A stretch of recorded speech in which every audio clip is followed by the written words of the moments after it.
Targeting, because we think that it's going to increase the cost of borrowing, and we know at the center of borrowing is the masses of our people. There's a repetition of what he said at the beginning of the year. There's no clear plan on how we're going to deal with unemployment, how are we going to deal with policing in South Africa, because we've got a serious problem of resources in the police, and how are we going to deal with issues of defense itself. As we're speaking today, everybody's complaining about borders that are pouring. Part of the people who can help us to maintain stability and order in those borders is the army. Our army is not properly funded, and we've seen that when they were in the DRC.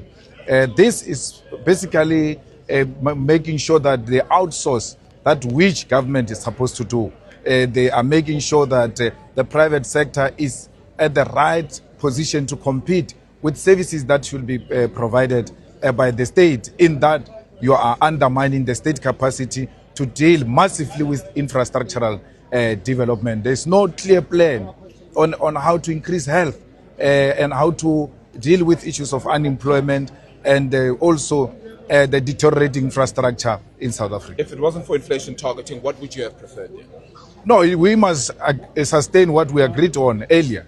But because the governor of the Reserve Bank unilaterally just makes a decision, and we want to be dancing to the tune of the private sector and so-called foreign investment, we end up changing our inflation targeting because we want to impress the few. That's why the EFF says the Reserve Bank must be nationalized, because it takes decisions that are not based in the interest of the working class in South Africa. Yeah, giving them all these aspects, however, would say that we're getting more revenue, spending a little bit more as well at this time. Is that helpful to South Africa's economy, as you've heard from the speech? Well, more revenue means more into their pockets. You know that they steal. The more money we make, the more money we save, the more corruption goes high. No clear strategy on how to deal with corruption, because we can have surplus, we can grow the economy, we can have more revenue, but in the absence of a clear strategy on how you're going to fight corruption is equal as not having collected more, because it means nothing. Sorry, Mr. Malema, I'd like to ask you a question in terms of the fact that more money has been allocated to assist Transnet. Do you think that that's a good idea? Well, we need to increase the capacity of Transnet, and we should not make sure we don't outsource a lot of those services of Transnet to the private sector. Transnet has proven in the recent past, not during apartheid, even under democratic dispensation, that it has got capacity to take care of our economic needs, but they deliberately failed Transnet so that they can introduce the private sectors. That's where they stand to benefit as corrupt individuals. Just your last thoughts on the billions that have been spent for South Africa to host the G20. What do you make of that? Do you think it's all worth it? Well, at the level of international politics, it's always important to host such events and to also, claim your place in the international politics. So it is important that we host such events, but they should not come at the cost of our people. But there are cost implications, and we're happy that to a particular extent it has helped to improve some of the services in Johannesburg, because we know they are impressionists. They are not really service delivery people. They want to impress visitors, and that's why all of a sudden the robots are working, potholes have reduced, all of a sudden Johannesburg is clean. That is basically opportunistic. Thank you. Okay, maybe the last issue of Denel, for the last 4 years, audited financial statement has not been submitted. What's your take on that? That's why it's opportunistic. They can speak about SAA, they can speak about AXA, they can speak about all different kinds of state-owned enterprises that have shown a little bit of a turn, but they deliberately leave Denel out of it.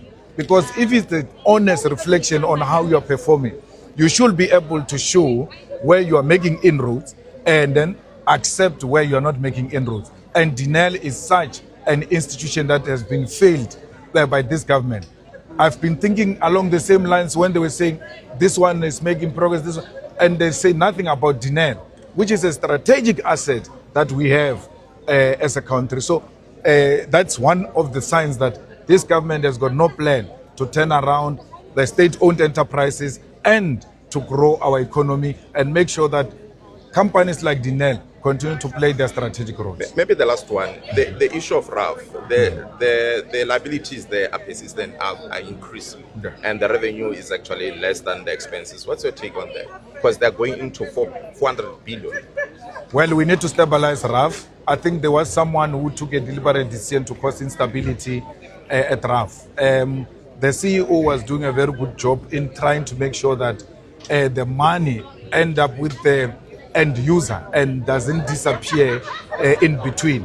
And he became a target of those who became the beneficiaries of corruption, as it were, at RAF.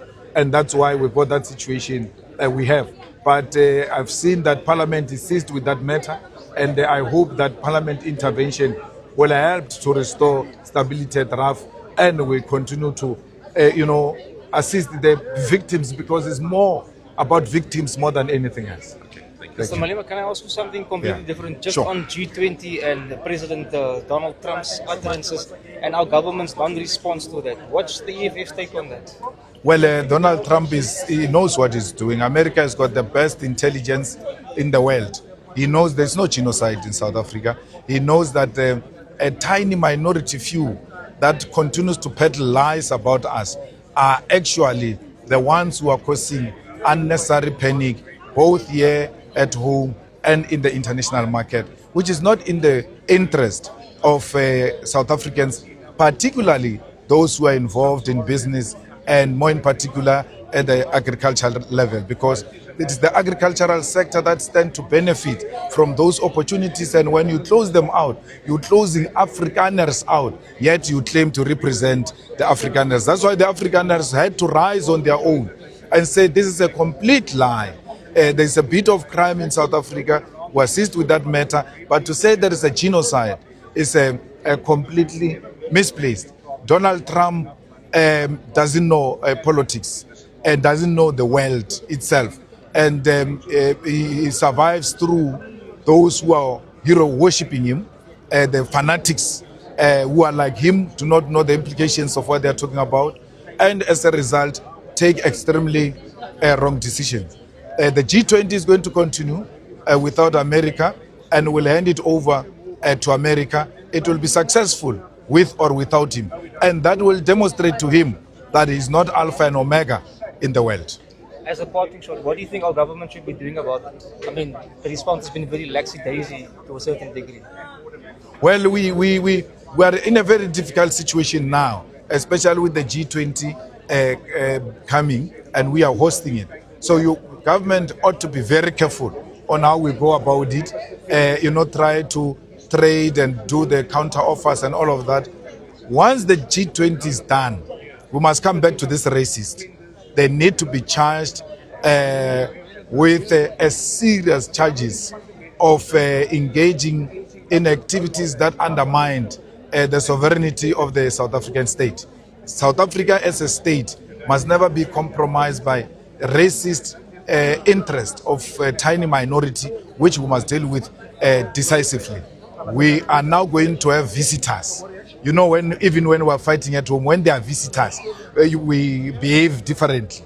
But we have seen the AfriForum and them are not wanting to behave differently, in acknowledgement that there are visitors coming, and we must not show our dirty linen to our visitors.